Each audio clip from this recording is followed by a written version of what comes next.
दोस्तों आज हम लोग जिस कंपनी की बात करने वाले हैं उसका नाम है मास्टेक। आईटी सेक्टर की कंपनी है और बहुत ही बेहतरीन है। और आज ये इंट्राडे में खुलते ही इसने 20% की तेजी दिखाई, लेकिन उसके बाद नीचे आकर इसने 8% की क्लोजिंग दी। और दोस्तों अब ये एक ऐसे जोन में है जहां पर इसने कई बार ब्रेकआउट टेस्ट किया है। तो हम इसके चार्ट की एनालिसिस वीडियो के लास्ट में करेंगे और देखेंगे कि ये यहाँ से ब्रेकआउट कर पाएगा या नहीं, और अगर करेगा भी तो क्या एंट्री होगी, क्या टारगेट होगा।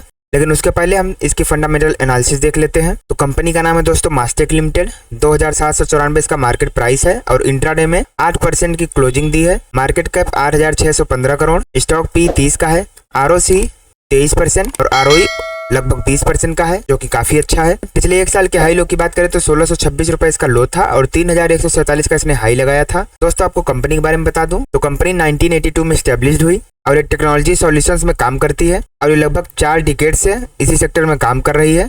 ये दोस्तों इसका लाइफ टाइम चार्ट है और जैसा कि आप देख भी पा रहे हैं कि 2020 तक इसमें कुछ खास तेजी दिखी नहीं, लेकिन 2020 के बाद इसमें बम्पर तेजी देखने को मिली और वहां से करेक्शन करने के बाद ये वापस से ऊपर जाने को तैयार हो चुका है। इसके प्रोज एंड कॉन्स की बात करते हैं तो पिछले 5 सालों में इसने 32.4% की रेट से इसका CAGR बढ़ा है और इसका जो डिविडेंड है वो काफी बेहतरीन है। इसके कॉन्स की बात करें तो प्रोमोटर्स ने पिछले 3 सालों में अपनी होल्डिंग कम करी है। अगर हम पीयर कंपैरिजन की बात करते हैं तो जैसा कि आपको पता है ये आईटी सेक्टर की कंपनी है, जिसमें आपका ओरेकल फाइनेंशियल सर्विसेज हुआ, PB fintech, Tata Elxsi, Tata technology services, KP IT tech, Coforge, Cyient और खुद मास्टेक जैसी एक से बढ़कर एक बेहतरीन कंपनियां इसी सेक्टर की हैं। मास्टेक के अगर हम क्वार्टरली रिजल्ट्स की बात करते हैं तो इसका जो सेल्स ग्रोथ है वो दिसंबर 2020 में 443 करोड़ था, दिसंबर 2021 में 552 करोड़, दिसंबर 2022 में 659 करोड़ और दिसंबर 2023 में 784 करोड़। वही नेट प्रॉफिट की बात करें तो जहां दिसंबर 2020 में 70 करोड़ का प्रॉफिट था, दिसंबर 2021 में 83 करोड़, दिसंबर 2022 में 67 करोड़ और दिसंबर 2023 में 78 करोड़ का प्रॉफिट देखा गया। देखा जाए तो इसका सेल्स ग्रोथ लगातार बढ़ रहा है और नेट प्रॉफिट में भी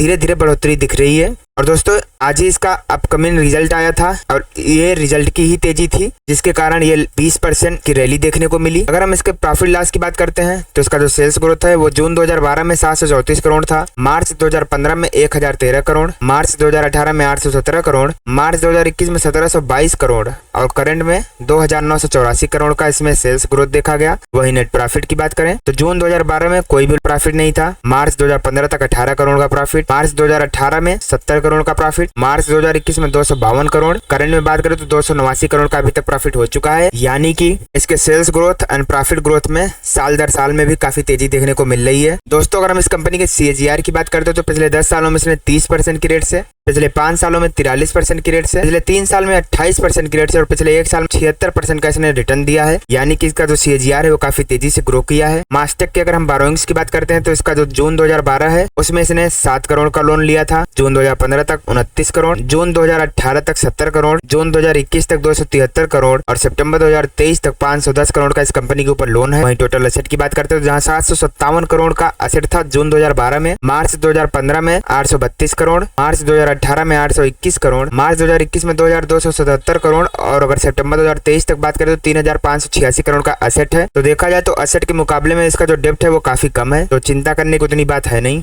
बाकी अगर हम इसके सेल होल्डिंग पैटर्न की बात करते हैं तो प्रमोटर्स की हिस्सेदारी जून 2021 में 44.25% थी, जो मार्च 2024 तक घट के 36% तक ही रह गई है। FIIs की होल्डिंग जहां 5% थी वो बढ़कर 14.5% तक हो चुकी है। DIIs की होल्डिंग जहां 10.72% पर थी वो घटकर 7.07% हो चुकी है और पब्लिक की होल्डिंग जहां 39.36% थी वो बढ़कर 42.26% हो चुकी है। बाकी दोस्तों अगर हम मास्टेक की फॉरेंसिक एनालिसिस करते हैं तो डिप्रिसिएशन इफेक्ट में कोई दिक्कत की बात नहीं है। ROE इसका काफी बेहतरीन है, ROCE भी इसका काफी अच्छा काम कर रहा है। कंपनी के ऊपर ऐसे कोई खास लायबिलिटीज नहीं है जिससे कि इन्वेस्टरों को कोई प्रॉब्लम हो। वर्किंग कैपिटल बहुत ही बेहतरीन, कंपनी के प्रोमोटर्स ने कोई भी शेयर प्लेज नहीं किया है। रिटेल्स की होल्डिंग भी अच्छी खासी बरकरार है। कंपनी के ऊपर जो डेप्ट है वो मैनेजेबल है। रेवेन्यू रिकॉग्निशन में कोई दिक्कत की बात नहीं है। शेयर प्राइस लगातार ग्रोथ कर रहा है और प्रोमोटर्स ने अब जाके पिछले 90 दिनों से कोई भी माल बेचा नहीं है। इसके अगर हम रेवेन्यू की चर्चा करते हैं तो इसका जो प्रोडक्ट है वो digital and application engineering 43.2%, cloud and enterprises app 29%, digital commerce and experience 18%, data automation and AI का 9.5% का बिजनेस है। लोकेशन वाइज बात करें तो यूके एंड यूरोप में इसका 54% का बिजनेस आता है, USA से 30% का, मिडिल ईस्ट से लगभग 10% का and 4.3% rest of the world से। इसके वर्टिकल की बात करें तो government 43%, health 17.9%, manufacturing and technology 15.3%, retail services 12% and financial services 11.8%। Operating profit की बात करें तो यूके